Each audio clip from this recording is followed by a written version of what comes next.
habits that reduce anxiety. Morning freedom. Many of us experience stress, tension, and anxiety first thing in the morning, right? From the moment we wake up, we're rushing to get things done and constantly behind schedule. It feels like your brain is moving 1,000,000 miles per hour, and by the time your morning is over, your stress has skyrocketed. Think about how morning anxiety affects the rest of your day when you're building on a foundation of stress. You'll end up fighting the same anxiety through the afternoon and evening, and it affects your performance at work and school. It impacts your ability to relax when you get home, and it decreases the quality of your sleep, creating more anxiety for the next day. So it's just a repeating cycle. How do you reduce morning anxiety? All you have to do is wake up 15 minutes earlier.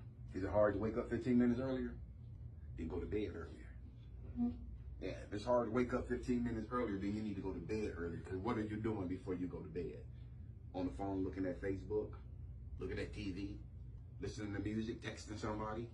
So how do you reduce morning anxiety? All you have to do is wake up 15 minutes early. The truth is, we need extra time and space in the mornings. Suddenly, you're ahead of schedule. You give yourself 15 minutes than what you usually have, and you're 15 minutes ahead.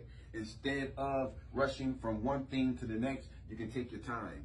That wiggle room significantly reduces your morning anxiety, which keeps you happier and more productive throughout the day. So rushing and being behind, a lot of times that sets the tone for your morning. But the worst part about that is it don't stop there, because it bleeds into your afternoon and it bleeds into your evening. A day of anxiety. Imagine a week of that. Imagine a month. Imagine the last 2 years like that. 4 habits that reduce anxiety. Number 2, listing what ifs. Anybody ever had some what ifs? What ifs will mess your head up. What if this happens? What if this doesn't work? What ifs? These are things that haven't even happened. For many people, anxiety takes shape as a flurry of irrational questions polluting your brain. What if I fail? What if I get fired? What if they don't like me? What if I make a mistake? And etc. It goes on and on and on. Just like that, your anxious thoughts can spiral out of control, creating irrational situations out of thin air. Creating irrational situations out of thin air. You just created something, a problem, out of thin air. How do we control that downward spiral? Can we control it, is the question. The next time you're asking what if, grab a pen and paper, write down the questions on your mind, and be specific as possible. You need to get those what ifs out of your head and onto paper. Sometimes you need to write things down to see the flaws in your logic, because once you write the stuff down and you can see it and it's not in your head, but you can actually look at it, you can make sense of it, make more sense of it. And realize that a lot of this stuff sometimes you look at that piece of paper and you're like, I can't believe that this is really what's in my head. I can't even believe that this is really what's stressing me out. Writing it down is important. Get it out of your head and on the paper.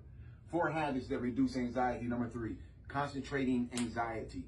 Because sometimes we get so stressed out with anxiety, we forget what we stressed out about. Sometimes we're anxious about so many things that we lose track of what's actually bothering us. Everything in our lives amplifies our anxiety, worsens our mood, and piles on new layers of stress. What do you do when you're overwhelmed by 1,000,000 problems? Most people ignore every single one of them.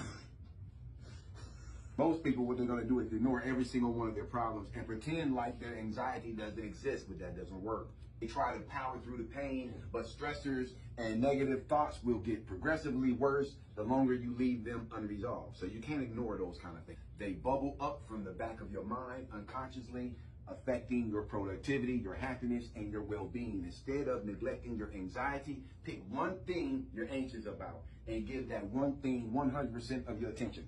Ask yourself, what caused it? Where is it coming from? Why do you feel anxious about it? By concentrating on a single problem, you may realize how insignificant your worries really are. So when you're dealing with problems, when you're dealing with stuff, it's best to deal with them one at a time. Because if you try to address all of your issues, you're going to get overwhelmed. Find one thing, man, that's been bothering you and destroy it. Then move on to the next thing. And knock them down one at a time. 4 habits that reduce anxiety. Number 4, break away. Disengage. break away, disengage, separate or release someone or something to which they are attached or connected. Break away. Let's say you're having an anxious day. When we are feeling negative or out of control, you are going to escape your life, your family, and your workplace. And that's what you want to do. That's what disengage is all about. You're going to disengage, leave your stressors, habits, and routines behind. Because sometimes when you're stressed out and you can't figure out what the problem is, sometimes it's best to just say, you know what, I'm not going to think about it. I'm not going to worry about it and go do something fun. That's disengaging. Somebody who you can't resolve an issue with, and it's bothering you and it's on your mind and it is making you upset, the fact that you can't fix this particular problem, disengage. Go fishing. Disengage. Go to the park. Get some sun on your face.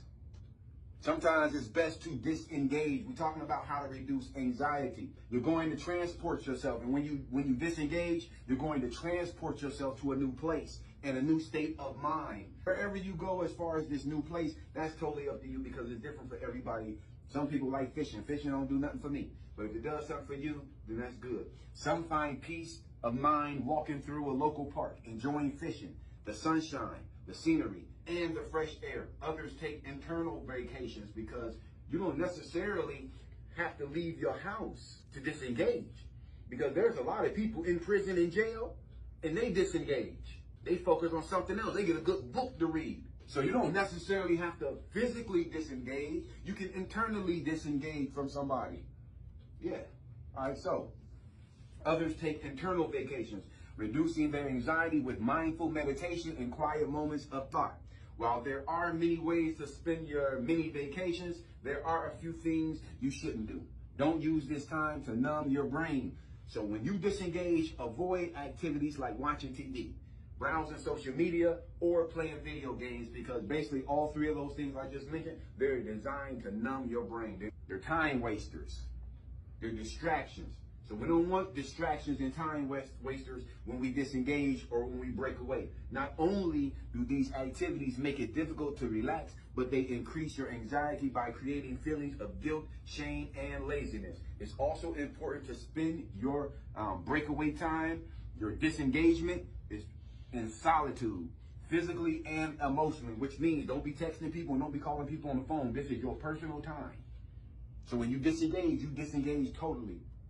Find a quiet place. This is your time and your time alone. Find a quiet place, man.